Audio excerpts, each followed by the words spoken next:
Mas nada mais propício do que no Natal aprendemos algumas lições do Natal. Provavelmente você já ouviu muitas mensagens de Natal. Se você está na igreja há muitos anos, como é o caso de alguns aqui, você já ouviu muitas mensagens de Natal. Se você está na igreja mesmo há poucos anos, você já sabe muito bem a história do nascimento de Jesus. Você já ouviu curiosidades sobre ela, você já ouviu os relatos, você já leu os relatos do Evangelho. Você sabe sobre os sentimentos que afloram nessa época do Natal e sobre o que representa a encarnação de Jesus Cristo para a fé evangélica. Eu não estou partindo aqui de um pressuposto de que eu vou dizer alguma novidade aqui para vocês. Mas também, sendo fato que o Natal é nascimento, é celebração da vida, essa época do Natal ela é muito propícia para pensarmos em qualidades que talvez muitas vezes deixamos de lado em outros momentos do ano. Ou deixamos de lado através do ano. E quando chega no Natal, nós afloramos isso e assumimos compromissos pessoais e tomamos decisões. Mas então chega janeiro, fevereiro, março, abril e as coisas vão se esfriando e você vai deixando algumas coisas para trás. E então essa época é muito propícia para pensarmos em qualidades que talvez estejamos deixando para trás. É uma época talvez para ouvir de novo os mesmos desafios. Uma época para ser desafiado, talvez com coisas que você tem sido desafiado ano após ano, mas de novo. Quem sabe dessa vez o seu compromisso com Cristo não se estenda por mais tempo e passe de abril, quem sabe chegue lá até setembro, outubro, ou até dezembro de novo, e você vire um ano desenvolvendo essas qualidades que são características, que são lições do Natal. Que nesse Natal, então, possamos aprender a capacidade de sempre lembrar que Cristo está vivo, sua vida nos dá esperança. E por isso eu creio ser relevante pensarmos em 4 lições que o Natal nos ensina. 4 lições que nunca deveríamos esquecer, que vamos lembrar mais uma vez. Em primeiro lugar, o Natal é humildade. O Natal é humildade. Semana passada, quem estava aqui, no momento que as crianças cantaram, depois eu falei um pouco disso. Porque de todas as maneiras que Deus poderia ter enviado Cristo para nascer, Ele escolheu a forma mais humilde. Ele escolheu uma família humilde, ainda que uma família de ascendência real, mas no momento da história humilde. Jesus poderia ser filho de Davi no momento em que a família de Davi reinava. Mas Jesus não nasceu nessa época. Mesmo nascendo numa família real, mas humilde, em circunstâncias totalmente adversas que ressaltam ainda mais a sua humildade. Um nascimento desprezado, sem luxo, sem proteção, até mesmo sem conforto algum. Lucas 2, 6 e 7 nos fala sobre o nascimento, dizendo o seguinte: enquanto estavam lá, na estrebaria, no coxo, como eu posso chamar isso? Não é bem um pasto, né? Mas a estrebaria é isso, uma hospedaria de animais.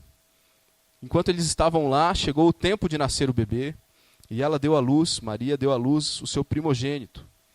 E envolveu em panos, não em roupas finas, não naquela saída de maternidade, não na roupinha de marca para ser apresentado na igreja. Envolveu em panos e o colocou numa manjedoura. Não num berço, não num bom colchãozinho, numa manjedoura.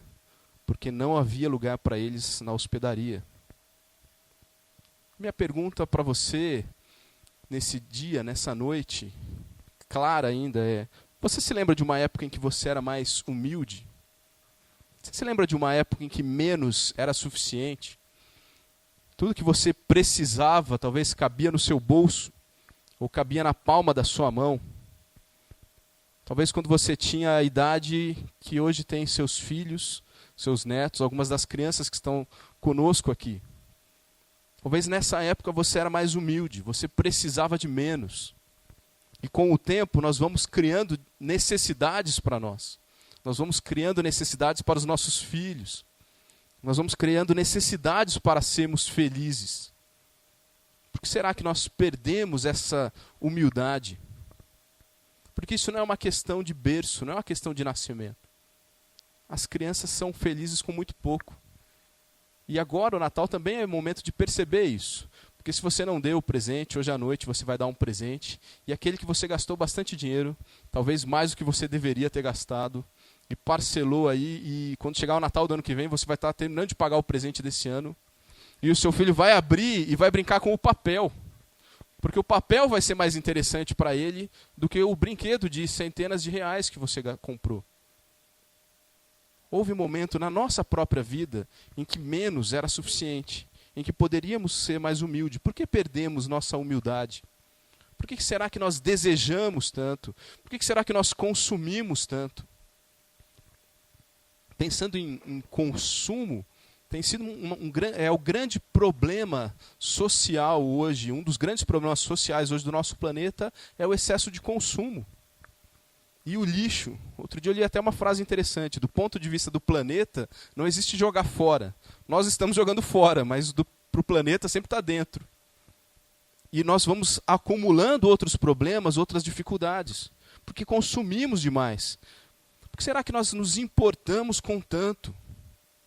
Por que será que nós passamos a complicar tanto?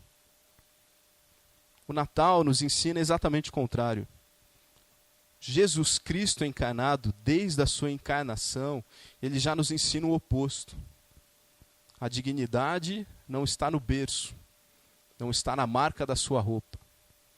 A dignidade, o valor, não está na maternidade que você nasceu, mas em quem você é. E a vida toda de Jesus Cristo foi uma marca de humildade, como nos ensina também Filipenses 2, 7 e 8. Jesus esvaziou-se a si mesmo, vindo a ser servo, tornando-se semelhante aos homens, e sendo encontrado em forma humana, que já era uma grande humilhação para o Deus Todo-Poderoso, para o único Deus vivo e verdadeiro, se tornar um ser humano. Você sabe que para você mesmo, às vezes é humilhante ser você.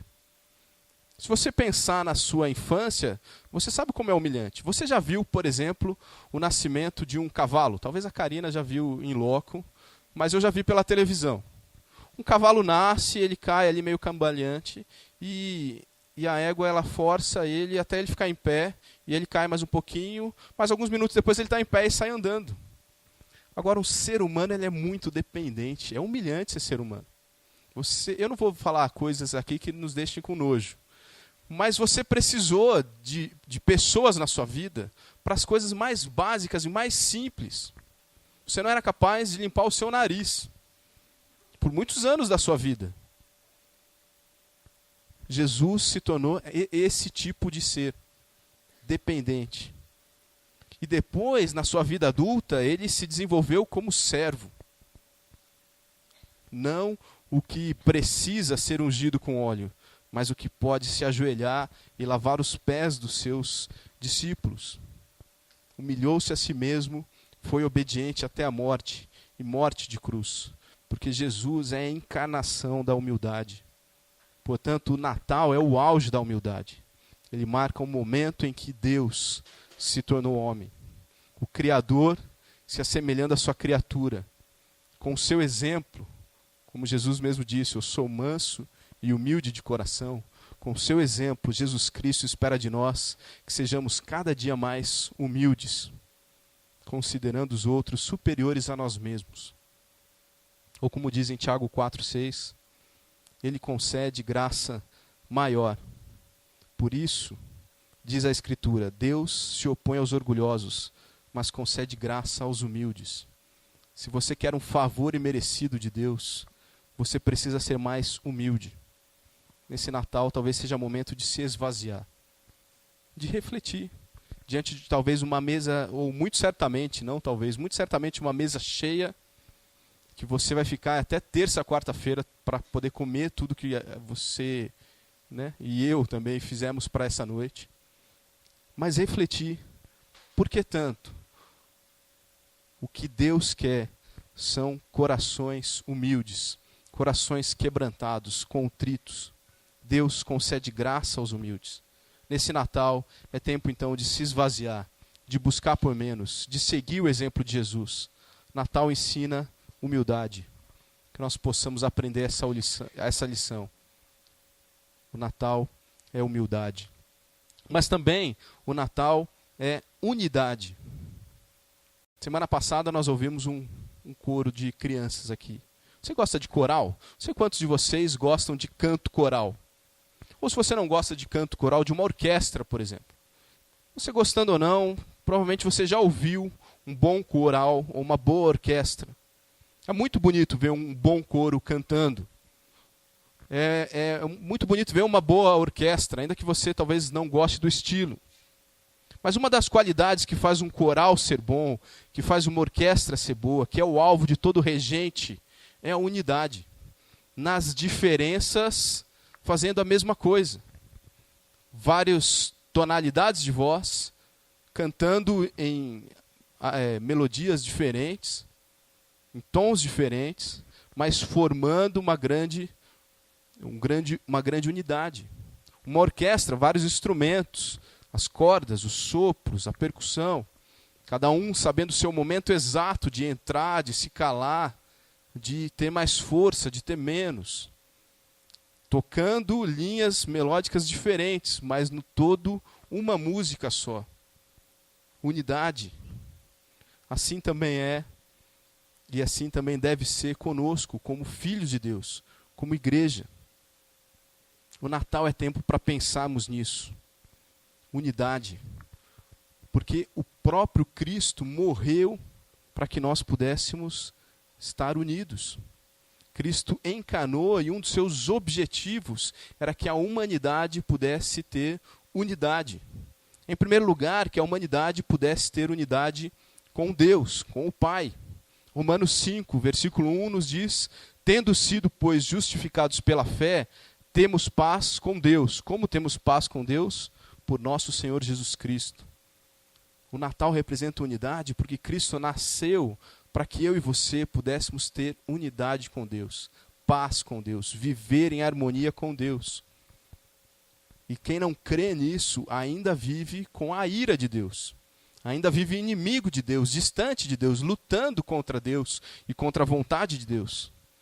Através desse relacionamento com Deus, nós precisamos desenvolver outro relacionamento. O relacionamento uns com os outros. O relacionamento da igreja. Na mesma carta de Paulo aos Romanos, capítulo 12, versículo 5, ele diz: assim também, em Cristo, nós, que somos muitos, formamos um corpo, e cada membro está ligado a todos os outros. Unidade uns com os outros. Quando as pessoas olham para a igreja, o que elas precisam ver? Nós oramos em famílias aqui no início, mas as pessoas precisam ver uma família, um corpo, características diferentes. O Samuel nunca vai ser o Ataliba nunca vai ser o Wilson, e assim sucessivamente. E não precisa, mas que todos nós juntos possamos ser vistos como a igreja de Cristo, o corpo de Cristo. O Natal nos ensina também unidade. Por que podemos ter unidade uns com os outros? Porque em Cristo já temos unidade com Deus. E se nós temos facilidade nesse relacionamento, esse relacionamento deve acontecer mais tranquilamente. Nesse Natal, então, talvez seja dia de refletir sobre unidade. Como anda a sua união com a sua família? Como anda a sua união com a sua igreja? Com seus amigos? Você tem vivido em unidade? Ou realmente você percebe que algo tem te separado?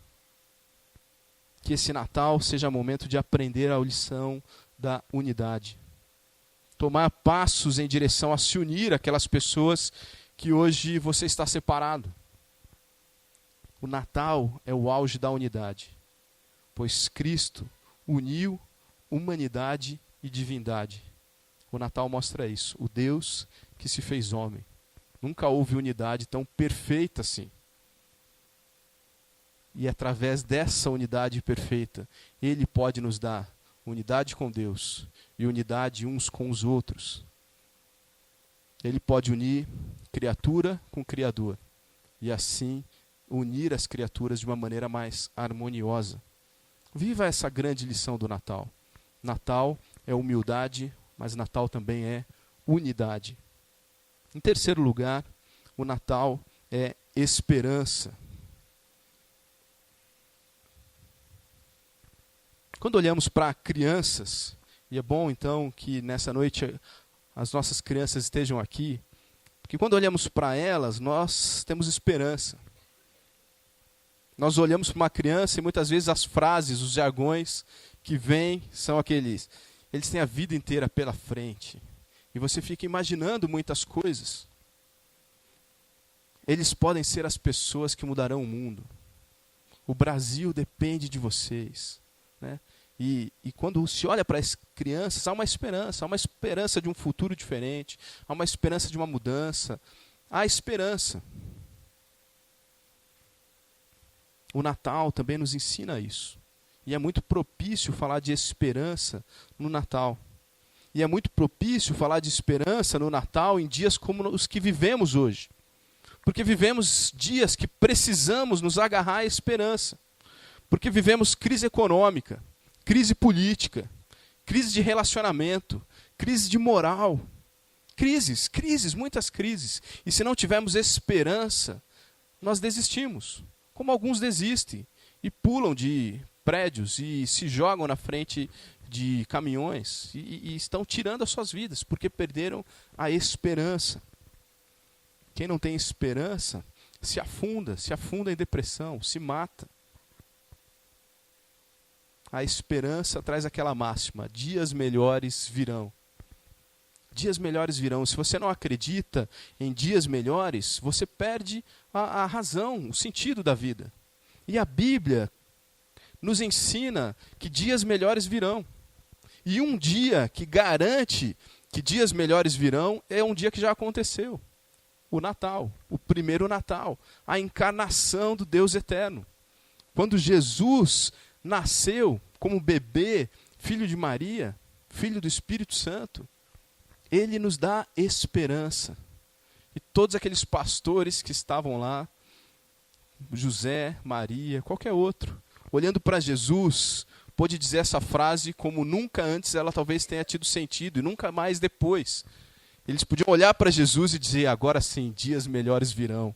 Porque Cristo está aqui, porque o Messias chegou, porque Deus encarnou e agora nós podemos realmente ter esperança. Porque o nascimento de Cristo não é uma esperança vazia, ela é a materialização da esperança. Se há uma esperança que nós podemos nos agarrar, é na esperança da eternidade. E a eternidade só é possível por conta de Jesus Cristo. Somente com o nascimento de Jesus Cristo nós temos essa esperança verdadeira. O nascimento de Jesus Cristo, ele cumpriu, somente o nascimento, dezenas de profecias do Antigo Testamento. Pois a sua vida cumpre mais algumas dezenas, a sua morte cumpre profecias. Mas o simples fato de nascer, com os detalhes que ele nasceu, como estava profetizado, já dá esperança. Dias melhores estão instaurados. A esperança nasceu. O Natal é o nascimento também da esperança. João 10,10 diz: o ladrão vem apenas para furtar, matar e destruir. Mas Jesus veio para que nós tenhamos vida e vida plena. Isso é esperança. Jesus está dizendo: eu nasci para que vocês tivessem vida plena. Não é uma esperança vazia, é a materialização da esperança. Nós só podemos ter esperança de vida porque Cristo nasceu. Só podemos ter esperança de dias melhores porque Cristo é o nosso guia nessa caminhada.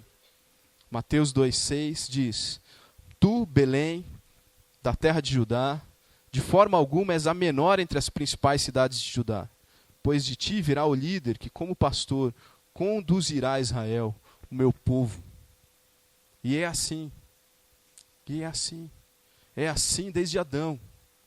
A esperança de que o Messias viria, Deus foi conduzindo o seu povo. É assim desde o primeiro Natal. Nós, sabendo que o Messias já veio, podemos ser conduzidos e caminhamos em direção nos caminhos que esse Jesus Cristo nos deu, em direção à estatura do varão perfeito, para vivermos a esperança verdadeira. Você talvez chegou aqui nessa noite sem esperança. Hoje não é normalmente, e para a maioria das pessoas, um dia de pouca esperança. Porque é um dia que talvez você vai reunir com pessoas que você gosta, com família, com amigos. Mas mesmo assim, pode ser que você chegou aqui sem esperança. Porque você queria que algumas coisas fossem diferentes. Você queria que o grupo fosse diferente. Você queria que o cardápio fosse diferente. Não sei, você queria que sua roupa fosse diferente. Talvez todos esses detalhezinhos te deixou um pouco sem esperança. Mas isso serve para refletir em quem nós temos depositado a nossa esperança. É na sua capacidade de líder da sua casa, é na sua capacidade de provedor, é na sua conta bancária, é no que você tem declarado, é na sua posição. Só Cristo pode dar a vida plena. Só Ele pode nos conduzir para uma vida de esperança. O Natal é o auge da esperança, porque é o nascimento do Redentor prometido, o Cristo, o Messias, o ungido do Senhor. Só em Jesus a vida eterna. Só em Jesus há acesso ao Pai. Que nesse Natal possamos aprender a lição da esperança, vivendo de uma forma que mostre onde temos colocado a nossa fé, onde temos colocado a nossa esperança, deixando para trás toda ansiedade, medo e insegurança. Eu gosto muito dessa frase. Quem vive na esperança não perde por esperar. Se a sua esperança é Jesus Cristo, você vive nessa esperança, você não perde por esperar. Cristo é a nossa esperança, materializada no Natal. E a última lição que eu queria trazer nessa noite é que o Natal é amor. Natal é amor. O que é amor para você? O que significa amor? Alguém tentou definir o amor como um sentimento de carinho e demonstrações de afeto que se desenvolve entre seres que possuem a capacidade de o demonstrar. Eu vou repetir. Um sentimento de carinho e demonstrações de afeto. Está vendo já uma direção bem definida para essa definição de amor. Ele é desenvolvido entre seres que possuem a capacidade de o demonstrar. Então, não sei quem que ele está eliminando. Talvez você nunca vai conseguir amar uma barata, por essa definição. Talvez você tenha uma barata de estimação, mas eu nunca vi uma barata demonstrando algum sentimento de carinho. Talvez sim, né? Porque você foge, ela vai atrás de você, né? Ela sempre quer estar perto de você. Mas o amor bíblico, a definição bíblica de amor está longe de ser sentimento de carinho, demonstração de afeto. E está longe de ser entre pessoas que têm capacidade de demonstrar, porque Deus nos amou primeiro. Nós não tínhamos capacidade nenhuma de demonstrar amor quando Deus nos amou. Biblicamente, amor é muito mais ação do que emoção. Pais que abraçam seus filhos, casais que andam de mãos dadas, amigos que sentam lado a lado no culto, pode ser uma demonstração de amor. Porém, o amor verdadeiro, ele acontece muito mais fora daqui do que aqui dentro. Acontece quando os pais protegem e provêm para os seus filhos, disciplinam os seus filhos, dizem não para os seus filhos. Vivemos dias em que não parece não ser uma demonstração de amor. Casais que se amam não simplesmente andam de mãos dadas, mas superam adversidades. Colocam o outro acima deles mesmos. Oram uns pelos outros. Ensinam uns aos outros a servir a Deus. Amigos que se amam de verdade não simplesmente sentam lado a lado e trocam interesses em comum, mas levam o seu amigo para mais perto de Deus. Seja pelo ensino, seja pela exortação, seja pelo cuidado. Isso sim é amor. É muito mais ação do que emoção. João 3,16 resume todo o propósito de vida do Jesus encarnado. E esse propósito começou com o nascimento. Deus não deu o seu filho somente quando ele morreu na cruz. Mas ele deu o seu filho quando ele decidiu que esse filho encarnaria, se tornaria um ser humano, para depois de alguns anos morrer na cruz e ressuscitar. O filho foi dado na eternidade, mas materialmente, no nascimento, não somente na cruz. Cristo é a personificação do amor, do verdadeiro amor, do que se entrega, aquele amor que é paciente, bondoso, não vaidoso, humilde, adequado, altruísta, calmo, não ressentido, justo, sacrificial, crédulo, esperançoso, perdoador. Jesus é essa pessoa. Jesus é a encarnação desse amor. Sendo assim, cabe a nós viver esse amor que nasceu no Natal. Como o apóstolo João, inspirado pelo Espírito Santo de Deus, foi muito feliz ao registrar na sua primeira carta, capítulo 4, versículos 7 a 9. Amados, e ele já começa chamando a responsabilidade. Porque se você é um amado, é assim que você tem que viver. Amemo-nos uns aos outros, porque o amor procede de Deus. Todo aquele que ama é nascido e conhece a Deus. É nascido de Deus e conhece a Deus, porque é impossível amar verdadeiramente sem Deus. Ninguém tem um interesse, ninguém age em prol do outro sem um interesse, se não for pelo amor de Deus. Ninguém cuida do inimigo se não for pelo amor de Deus. Aquele que não ama não conhece a Deus, porque Deus é amor. Nisto se manifestou o amor de Deus em nós, em haver Deus enviado o seu Filho unigênito ao mundo, para vivermos por meio dele. Como você tem amado? Não como sentimento, mas como atitude. Como você tem amado? Não há momento mais adequado para demonstrar o amor do que no Natal. No ano que vem, nós faremos uma coisa como igreja. Nós faremos um amigo secreto diferente. Como igreja, nós vamos demonstrar nosso amor pela nossa cidade. Então aguardem aí um spoiler de um ano. Dezembro do ano que vem. O amor é o momento disso. Porque o Natal é o momento do amor. Porque no Natal nós doamos mais. Você passa na padaria e deixa lá R$2 no Boas Festas da padaria. Vai no posto de gasolina. Quando você faz a sua conta do final do mês, caramba, onde foi meu 13º, né? E foi aí, porque você está mais generoso no Natal. Você doa mais. Você quer presentear as pessoas. O ano inteiro você se alegra em receber presentes. E interessante, no Natal você se alegra em dar presentes também. No Natal nós nos preocupamos mais com os outros. E parece que corta mais o nosso coração. Você vê alguém sem comida, alguém na rua, alguém com alguma necessidade. Por que no Natal nós temos a tendência de amar mais? A resposta é porque Cristo é a personificação do amor. Ainda que a sociedade queira tirar Jesus Cristo do Natal, o Natal só existe porque Jesus nasceu. E onde as pessoas não acreditam de forma alguma que Jesus nasceu, hoje nem é feriado. Amanhã, na verdade. Nem é uma data a ser lembrada, a ser pensada. Porque o Natal é amor. O Natal é a encarnação do amor. O Natal é o auge do amor. Que neste Natal nós possamos aprender essa lição. Viver para amar. Que nós possamos anunciar o amor encarnado. E assim anunciar também o verdadeiro sentido do Natal. Que cada presente que as nossas crianças, filhos, netos, sobrinhos ganharem nessa noite, possa vir acompanhado dessa lição. O Natal é Cristo. O Natal é amor, porque o Natal é Cristo. Que cada um dos nossos amigos, vizinhos, parentes, possam ver em nós o amor, porque no Natal nasceu o amor.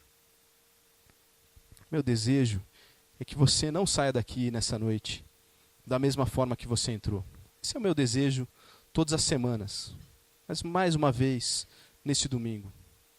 Porque após ouvir mais uma de tantas vezes que talvez você já ouviu sobre o nascimento de Cristo, Meu desejo é que essas lições se perpetuem.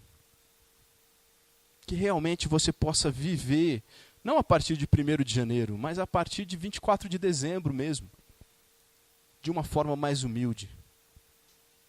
Sabendo que quem você é definido pelo seu coração, e não pela sua aparência, pela sua conta bancária, pela marca da roupa que você usa, pelo corte do seu cabelo.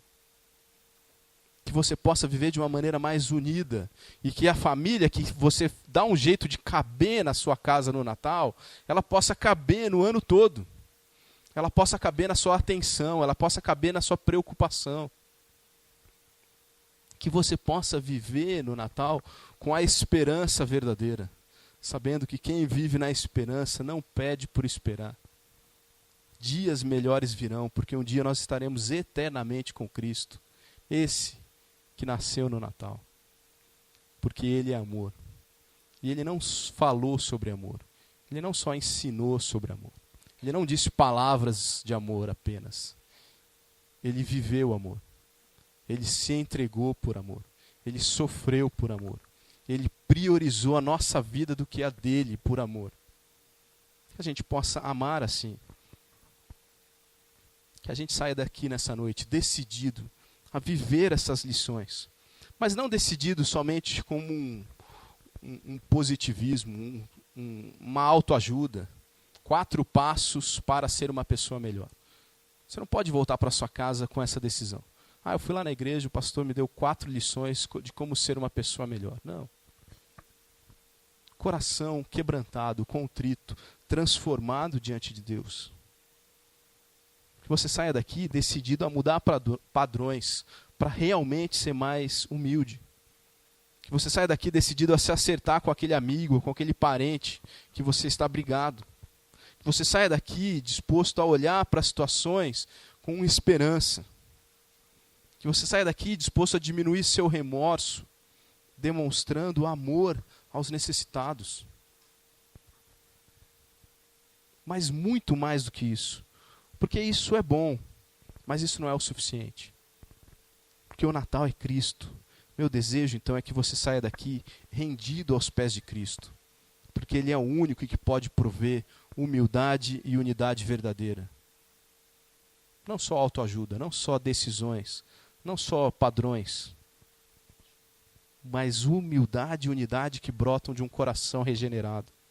Meu desejo é que você saia daqui rendido aos pés de Cristo, que é o único que pode dar esperança de vida eterna, não positivismo, não mantra, não o segredo. Porque a esperança verdadeira é Jesus Cristo.